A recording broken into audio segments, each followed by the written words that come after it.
Hello, everyone. Welcome to the Fastest Podcast. This time we have Formula 2, well, resuming their season, penultimate round of their season, so it's going to be interesting as well. Today I have with me Dan, who is, a professional, as everyone knows. Um, six contenders for the, well, title still. Who do you think is going to have a leg up? Um, Crawford had a very good time out last time in Baku. I think he won the feature race and he clawed back, vital points on all the contenders. I think the next highest up was Fornaroli, and he only managed to score 10 points. So he I would say he has the momentum, but there's been a break since mid-September. So all the drivers, they would have taken stock of their season so far, got their head in the game, they would have refreshed. But it's hard to get back in the swing of it, maybe for some of them, especially the rookies in F2. For example, Fornaroli, and I think Browning as well. Um, but what I would say is going on the form before this break, you would look at Fornaroli and Crawford as the favourites to take the title going on um, past results. I do expect, I think it's Dunne and Marti who are on the fringes of, you know, the potential of winning the chair. I think Marti needs to basically score perfect in the next two rounds, which it's not going to happen. Not only that, I think he'd actually need if Fornaroli scores like six more points, he's out of it. So Yeah. yeah, So I think it's very unlikely, but I guess never say never. Um, Dunn, his form's really dropped off. He's made a few mistakes as well in there. And to be honest, this weekend we'll probably see him drop out of the race. But any of the other four, they've had really good, solid seasons. They've scored multiple podiums, and it is still up for grabs. yeah. And I mean, we're obviously going to a couple of interesting circuits. Yesterday Hmm. in the F1 preview, we kind of touched on how difficult of a track Qatar can be with high heat. It's not officially an F1 track, so overtaking is going to be interesting to see. We're going to see overtakes, that's a given with F2. Hmm. But how difficult will it be for drivers to actually, um, you know, get a wheel in and actually make a move? Because it is a really twisty track, and it's not going to be easy to really find the flow in that, I believe. No, it's not. And the problem with the circuit is you've only got one DRS zone.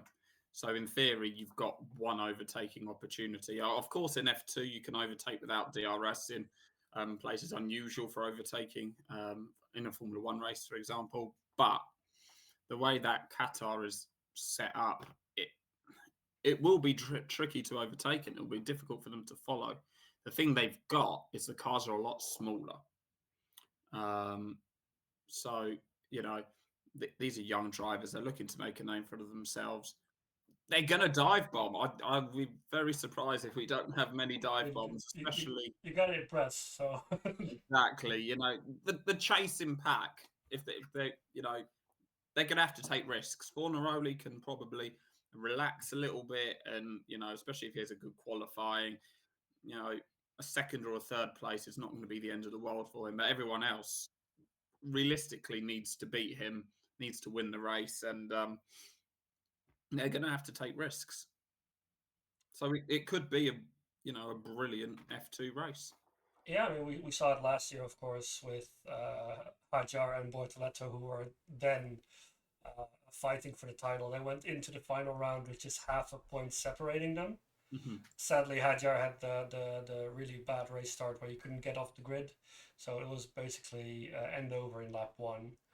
Um, but this time around, we have a lot of contenders for that final spot, and not even far off. I mean, we have 37 points splitting four drivers, which is well one off weekend, and it's open season.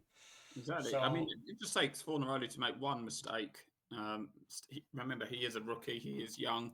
Not saying that's an excuse, but it could play into it. You've got more experienced drivers, especially like Verschoor, still in the race, and you can't take anything for granted in F2. Yeah. How do you think that the strategy is going to play in? Because we obviously have mandated pit stops in the feature race. Mm-hmm. I don't think the sprint has them, right? No, sprint doesn't. Yeah. So for the feature race, we're going to see, of course, strategy come into play. F1 has the mandated tire stint. Mm-hmm. I don't think F2 has that, but they will have to really take care of their tires if they want to have any chance at getting somewhere towards the end of the race, because that's usually the place where you make the moves and you make places. The end of the race, whenever someone has a safety car, virtual safety car, that's where you have to step up. I mean, with the potential temperatures in Qatar, I think this race is going to be more about looking after your tyres. Maybe go on the attack early on in the stints. At the beginning of the race, you're going to need to push at the beginning of your second stint, just so you get your overcut, you don't get undercut, etc. But it really depends what tyre you start on. I think I'd be surprised if, especially further down the field, you don't have a lot starting on the harder tyre, because then towards the end of the race on the lower fuels, you'll probably be able to push more on the softs. Obviously, at the front, you're going to want the grip off the line, but I think the alternative strategy could play a big part here in Qatar. Yeah, and also if you look at potential safety cars, of course, if they fall wrong, then you are just gone. We've seen I think last year in Monaco, where a safety car was in one of the final laps, and someone went from P20 to the win. So if they do fall wrong, then you really have an issue, especially in Qatar. Yeah, especially, I mean, Qatar is it's hard to overtake, so strategy is going to be key. When do you pit? How hard do you push on your tires? Do you stay within the DRS zone and risk ruining wearing out your tires quicker, or do you sit that 2 seconds further back, keep your tires in a good operating window, and try and go as long as possible on them? With the strategy, I think it's going to be difficult to know until they're actually going through the races. The sprint race could be quite key, though, to show the drivers exactly how the tyres are going to respond in the race. Obviously, they don't have to do a pit stop. I think they can choose between whether they start on the softs or the hards in the sprint. So that could be vital information for the main race. Yeah, and only 1 hour of practice, of course. So whether whatever you do is going to really depend on your experience in the practice before. Only really one car that you have to worry about in F2, of course, because you don't really have the team games, because everyone's just fending for themselves. So everyone will just have to kind of feel what tire they feel best on as well, because it's also going to be really driver specific what's favorable. Yeah. Looking at how the main contenders have been doing this year so far with the momentum and mistakes, variability. Who do you think is most likely to do well this weekend? I'm not even talking about the championship, but just this weekend. Who's gonna really be on form?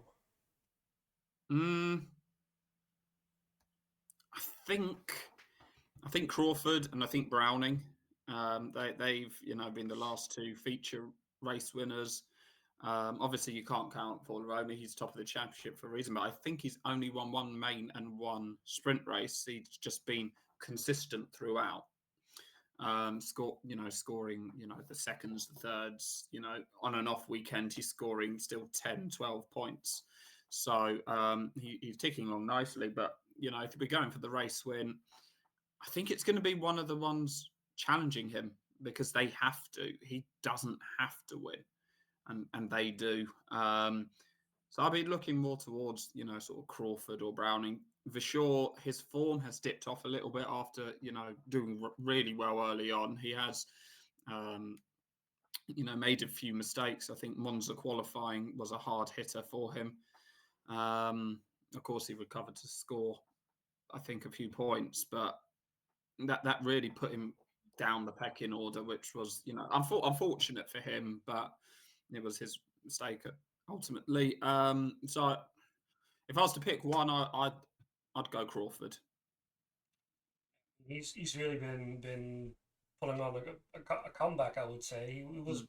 off for a little bit, and he's been really on form the past couple of races. They are majorly different tracks, of course. Yeah, So yeah, like you said, Fornaroli maybe not the fastest, but he has been most consistent, and you can see that in the standings. He's always scoring points, whether it's first or just a podium. He's usually on there somewhere. yeah, So that's really nice to see. Um, Another trend we've been seeing in F2 is, well, like so in Vegas, post-race disqualifications or penalties for non-conformity of the regulations. Do you think would that will play some kind of a role in the final rounds? Because we've had like weekends like back to back where people are getting disqualified and we don't have a final result until 5 hours after the race. yeah. I mean, of course, it could play a part. It's not just that; it's for collisions as well. Um, a lot of these drivers, of course, they're young, they're learning their trade, and they do hit each other, they do crash into each other, and that's just part and parcel of F2 racing, F2, F3, and even further down the pyramid. So, but anything can happen. If a team like McLaren can make a mistake on the cars, anyone can do it. And then also you've got the driver mistakes as well. We've seen all of them. All the title contenders have made fairly big mistakes. So it's just who keeps their nose clean at the end of the day. Who,